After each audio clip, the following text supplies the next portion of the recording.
പിതാവിൻ്റെയും പുത്രൻ്റെയും പരിശുദ്ധാത്മാവിൻ്റെയും നാമത്തിൽ ആമേൻ. എൻ്റെ പ്രിയപ്പെട്ടവരെ, ഇന്ന് ബുധനാഴ്ച ഫെബ്രുവരി 5 എല്ലാവർക്കും ഹൃദയത്തിൻ്റെ സ്നേഹവന്ദനം.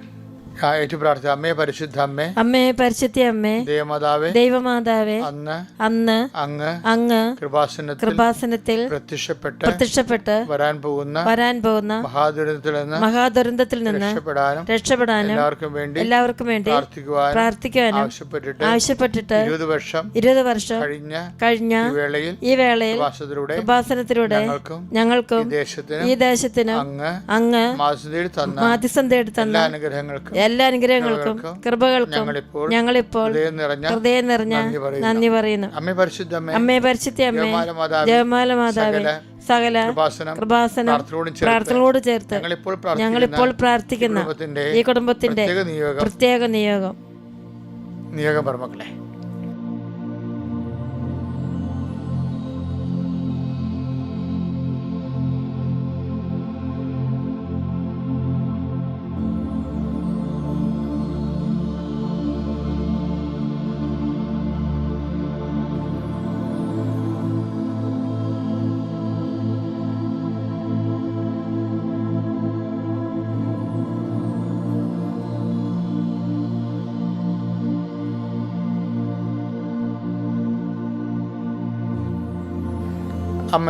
അമ്മയുടെ പ്രത്യക്ഷീകരണത്തിന്റെ ഈ ദോദശക വേളയിൽ ഞങ്ങൾക്ക് സാധിച്ചു തരുവാൻ കനിയണമേ. ആമേൻ. വിശ്വാസ പ്രമാണം. സർവശക്തനായ പിതാവും ആകാശത്തിന്റെയും ഭൂമിയുടെയും സൃഷ്ടാവുമായ ദൈവത്തിൽ ഞാൻ വിശ്വസിക്കുന്നു. അവിടുത്തെ ഏകപുത്രനും ഞങ്ങളുടെ കർത്താവുമായ ഈശോ മിശിഹായിലും ഞാൻ വിശ്വസിക്കുന്നു. ഈ പുത്രൻ പരിശുദ്ധാത്മാവിനാൽ ഗർഭസ്ഥനായി കന്യകാമറിയത്തിൽ നിന്ന് പിറന്ന് പൊന്തിയോസ് പീലാത്തോസിന്റെ കാലത്ത് പീഡകൾ സഹിച്ച് കുരിശിൽ തറയ്ക്കപ്പെട്ട് മരിച്ച് അടക്കപ്പെട്ട് പാതാളങ്ങളിൽ ഇറങ്ങി മരിച്ചവരുടെ ഇടയിൽ നിന്ന് 3-ാം നാൾ ഉയർത്ത് സ്വർഗത്തിലേക്ക് എഴുന്നള്ളി സർവശക്തിയുള്ള പിതാവായ ദൈവത്തിന്റെ വലതുഭാഗത്തിരിക്കുന്നു. അവിടെ നിന്ന് ജീവിക്കുന്നവരെയും മരിച്ചവരെയും വിധിക്കുവാൻ വരുമെന്നും ഞാൻ വിശ്വസിക്കുന്നു. പരിശുദ്ധാത്മാവിലും ഞാൻ വിശ്വസിക്കുന്നു.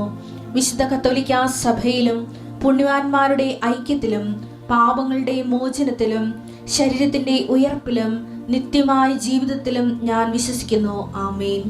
സ്വർഗ്ഗസ്ഥനായ ഞങ്ങളുടെ പിതാവേ, അങ്ങയുടെ നാമം പൂജിതമാകണമേ. അങ്ങയുടെ രാജ്യം വരണമേ.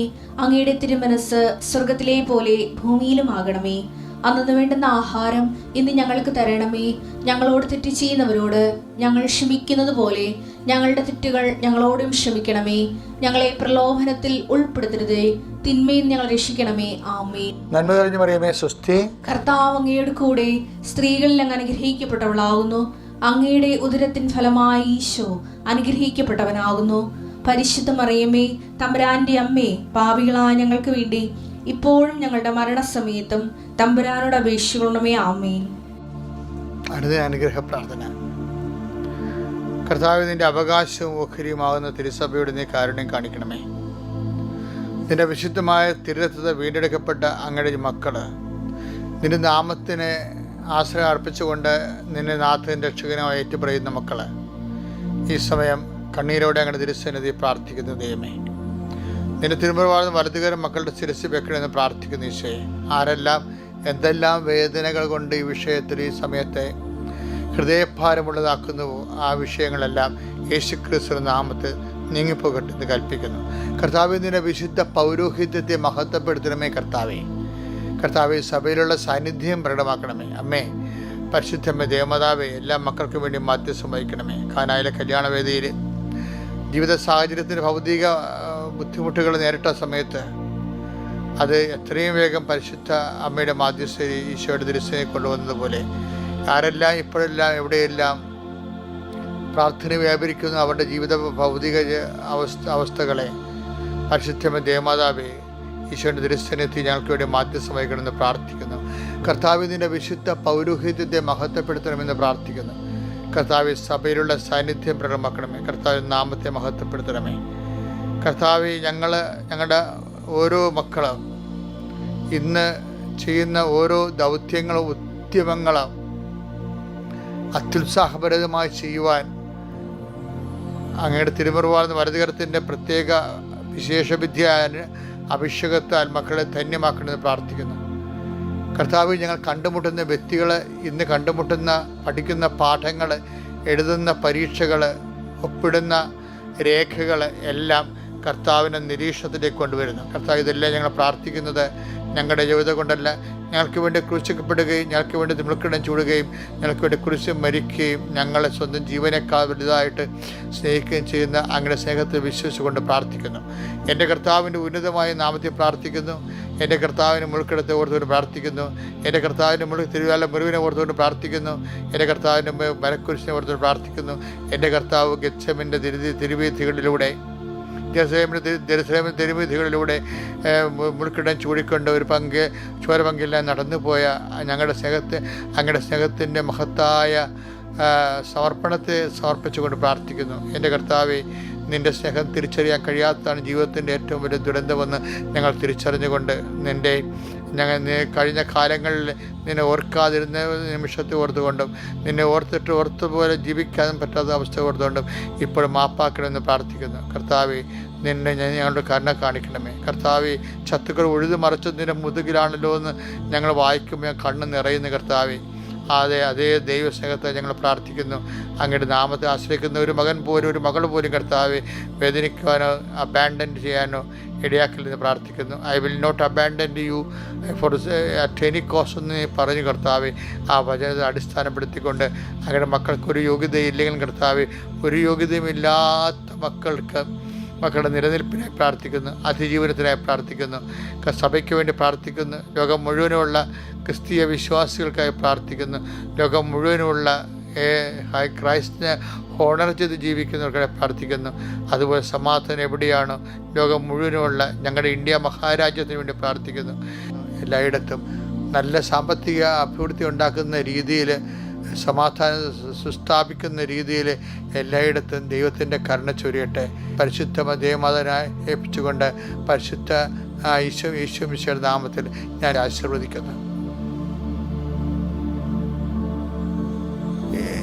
എൻ്റെ പ്രിയപ്പെട്ട, നമുക്ക് ശിരസ് സംബന്ധമായ, ശിരസ് എന്ന് പറഞ്ഞത് ശരീരത്തിലെ ഏറ്റവും വലിയ അവയവം, ഏറ്റവും വലിയ കേന്ദ്രം, ശിരാകേന്ദ്രം എന്ന് പറയുന്നത് ശിരസ്സാണ്. എല്ലാം നിയന്ത്രിക്കുന്നത് ശിരസിനെ കുറിച്ച് ബൈബിളും പറയുന്നത് ശിരസ് തന്നെയാണ് ശരീരത്തിന് ഏറ്റവും വലിയ അവയവം എന്നാണ്. ശിരസിനെ കുറിച്ച് 1-2 വചനങ്ങൾ നമുക്ക് വായിക്കാം. എന്നിട്ട് ഞാൻ ആ വിഷയം പറയത്തില്ല, വേറൊരു വിഷയം പറയാൻ വേണ്ടിയാണ് ഞാനിത് വായിക്കുന്നത്. നമ്മുടെ എഫെസ്യസ് 4:15 പ്രത്യുത സ്നേഹത്തിൽ സത്യം പറഞ്ഞുകൊണ്ട് ശിരസ്സായ ക്രിസ്തുവിലേക്ക്. ക്രിസ്തു ആരാണ്? ശിരസ്സാണ്. ശിരസ്സായ ക്രിസ്തുവിലേക്ക് എല്ലാ വിധത്തിലും നാം വളരേണ്ടിയിരിക്കുന്നത് നമ്മൾ വളരേണ്ടത്, വളർച്ച പ്രാപിക്കുന്നു എന്ന് പറഞ്ഞാൽ പ്രാപിക്കേണ്ടത് ക്രിസ്തുവിലേക്കാണ് നമ്മൾ വളരേണ്ടത്. ഇതിനോട് ബന്ധപ്പെട്ടൊരു വചനം കൂടിയുണ്ട് എഫെസ്യസ് 5:23. എന്തെന്നാൽ ക്രിസ്തു തന്റെ ശരീരമായ സഭയുടെ ശിരസ്സായിരിക്കുന്നത് പോലെ ഭർത്താവ് ഭാര്യയുടെ ശിരസ്സാണ്. അതായത് ക്രിസ്തുവിനെ ശിരസ്സായിട്ടാണ്, സഭയുടെ ശിരസ്സാണ്. അപ്പോൾ ഞാൻ എന്ത് പറയാൻ കാര്യം വെച്ചാൽ, പ്രാധാന്യം കൊടുക്കുന്ന വിഷയങ്ങളിലൊന്ന് ഉടമ്പടി. ഇന്ന് എല്ലാ മനുഷ്യരും, എല്ലാ വിധത്തിലുള്ള മനുഷ്യരും ഉടമ്പടി എടുക്കുന്നുണ്ട്. പക്ഷെ ഉടമ്പടിയുടെ ശിരസ് എന്താ നിങ്ങൾക്കറിയാമോ? ഉടമ്പടിയുടെ ശിരസ് ക്രിസ്തുവാണ്. എന്താ കാര്യം എന്ന് വെച്ചാൽ, ക്രിസ്തുവിനെ അറിയാത്തവരെ അറിയിക്കുക, അറിഞ്ഞവരെ ആഴപ്പെടുത്തുക, അതാണ് ഉടമ്പടിയുടെ ആദ്യത്തെ ദൈവസ്നേഹ പ്രവർത്തനം. പ്രാസംഗികനില്ലാതെ എങ്ങനെ കേൾക്കും? കേട്ടിട്ടില്ലാത്തവനെ എങ്ങനെ വിശ്വസിക്കും? അപ്പോൾ ഇപ്പം നമ്മുടെ എല്ലാ ഉപവിപ്രവർത്തനങ്ങളെക്കാളും വലുതാണ് ക്രിസ്തുവിനെ കൈമാറുന്നതെന്ന് പറയണത്. അതായത് അത് കൈമാറ്റം ആണ് ഇതിൻ്റെ തലയെന്ന് പറയുന്നത്, ശിരസ്സെന്ന് പറയണത്. ഉടമ്പടിയുടെ ശിരസ്സെന്ന് പറഞ്ഞത് എന്താണ്? ക്രിസ്തുവിനെ അറിയാത്തവരെ അറിയിക്കണം. അപ്പോൾ എല്ലാത്തിനും ഒരു ശിരസ്സുണ്ട്, സഭയ്ക്കൊരു ശിരസ്സുണ്ട്, അത് ക്രിസ്തുവാണ്. ക്രിസ്തുവിലേക്കാണ് എല്ലാവരും വളരണത്. ആത്മീയ വളർച്ചയെന്ന് വെച്ച് കഴിഞ്ഞാൽ, ഇപ്പോൾ ദൈവാനുഗ്രഹത്തിൽ വളരുക എന്ന് വെച്ച് കഴിഞ്ഞാൽ അതിൻ്റെ അർത്ഥം കുറേ ആനുകൂല്യങ്ങൾ കൈപ്പറ്റിയിട്ട് തിന്ന് കൊഴുക്കുക, മതിച്ച് ചീർക്കുക എന്നുള്ള അതിൻ്റെ അർത്ഥം. ക്രിസ്തുവിലേക്ക് വളരുക എന്ന അർത്ഥം. അപ്പോൾ അതാണ് സത്യസന്ധമായ ദൈവത്തെ അന്വേഷിക്കൽ. അപ്പോൾ ശിരസ്സെന്ന് പറയണത്, ഇപ്പം ഉടമ്പടിയുടെ ശിരസ് കർത്താവിനെ അറിയാത്തവരെ അറിയിക്കുകയാണെങ്കിൽ അതിൻ്റെ ഹൃദയമാണ് ഈ കാരുണ്യ പ്രവർത്തികളെന്ന് പറയണത്. അതിൻ്റെ കൈകളെ വിശ്വാസ പ്രഖ്യാപനമുണ്ട്, വിശ്വാസ പ്രയോഗമുണ്ട്. ഇത് നിൽക്കുന്ന കാലുകളെന്ന് പറയണത് എന്താണ്? പ്രത്യക്ഷ മാതാവിൻ്റെ പ്രത്യക്ഷീകരണമാണ്. അപ്പോൾ നമ്മൾ സാക്ഷികളായി ആകുക എന്ന് വെച്ച് കഴിഞ്ഞാൽ സുവിശേഷത്തിൽ മാത്രമല്ല, ഈ കാലങ്ങളിൽ ദൈവത്തിൻ്റെ അരുളപ്പാടായ കൃപാസനത്തിൻ്റെ പ്രത്യക്ഷീകരണത്തിൽ അമ്മയുടെ സന്ദേശത്തിന് കൂടി സാക്ഷികളായിട്ടാണ് നമ്മൾ ഉടമ്പടിയിൽ ഓരോരോ കാര്യങ്ങൾ ചെയ്യേണ്ടത്. അങ്ങനെ പടിപടിയായി ഉടമ്പടി ജീവിച്ച് സുവിശേഷത്തിൻ്റെ മുന്നേറ്റം നടത്തി ക്രിസ്തുവാകുന്ന ശിരസിലേക്ക് വളരാൻ ദൈവം നമ്മളെ സഹായിക്കട്ടെ. പിതാവിൻ്റെയും പുത്രൻ്റെയും പരിശുദ്ധാത്മാവിന്റെ നാമത്തിൽ ആമേൻ. അത്യപൂർവ ദൈവാനുഭവങ്ങൾ ഇനി നിങ്ങൾക്കും സ്വന്തം. ഈ യൂട്യൂബ് ചാനൽ ഇതുവരെ സബ്സ്ക്രൈബ് ചെയ്തിട്ടില്ലെങ്കിൽ ഇപ്പോൾ തന്നെ സബ്സ്ക്രൈബ് ചെയ്യുക. ഈ വീഡിയോ ഇപ്പോൾ തന്നെ നിങ്ങളുടെ സുഹൃത്തുക്കൾക്ക് ഷെയർ ചെയ്തുകൊണ്ട് കർത്താവിൻ്റെ പ്രേക്ഷിതരാകുക.